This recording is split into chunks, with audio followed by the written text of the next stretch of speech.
আমি আমার আব্বারে দাফন করছি, মনে আছে? ডিসেম্বরের 5 তারিখ 9টা বাজে, ডিসেম্বরের 4 তারিখ মারা গেছে, 5 তারিখ 9টার দিকে দাফন করছি। কবরে নাইমা মাটিটা আমি হাত দিয়ে ওই দিন দেখছিলাম, প্রচন্ড ঠান্ডা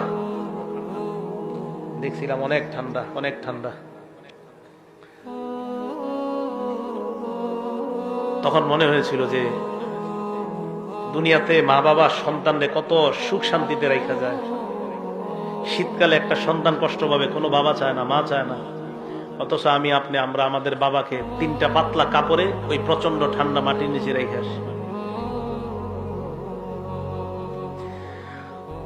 আপনি আজকে মারা গেলে আমার আপনার সাথে এলাকাবাসী এটাই করবে, এটাই চূড়ান্ত সত্য কথা।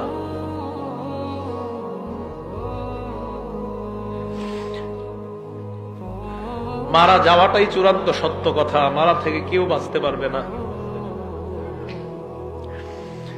আল্লাহ ডাক দিয়ে বলবে আফরিশুহু মিনাল জান্নাহ, আমার বান্দারে পাতলা পোশাকে দুনিয়ার মানুষ কবর দিছে, তারে জান্নাতের পোশাক পরায়া দাও।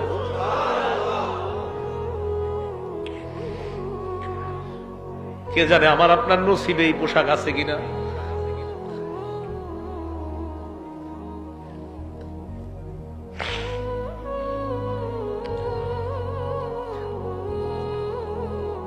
এই কথা বলার পর আল্লাহ বলবেন আফরিশুহু মিনাল জান্নাহ ওয়া আলবিসুহু মিনাল জান্নাহ।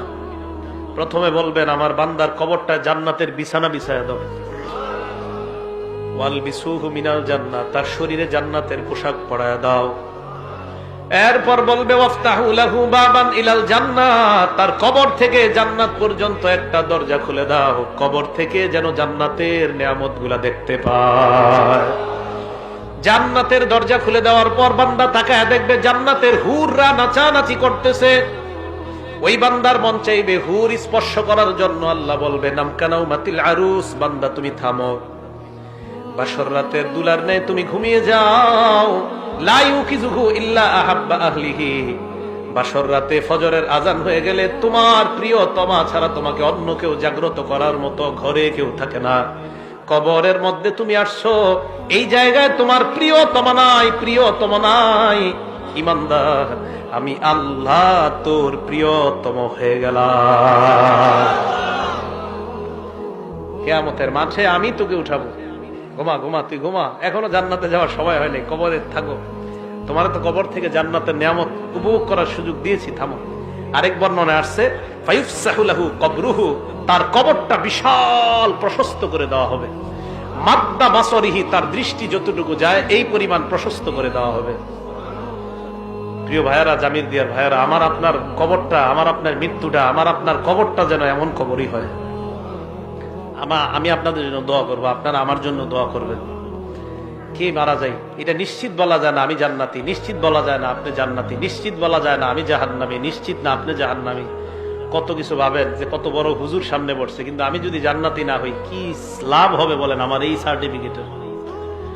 এই জন্য মরণের চিন্তাটা খুব বেশি করা দরকার। আল্লাহ আমাদের সকলকে তৌফিক দান করেন। ওই বান্দাকে কবরের মধ্যে রাখার পর হঠাৎ ওই বান্দা যখন কবরে থাকবে, এক বর্ণনা আসছে বান্দা দেখবে তার কবরে সুন্দর একটা মানুষ। হ্যাঁ, এই তুমি কে? বলবে আনা আমালুকাস সালিহ, আমি তোমার নেক আমল।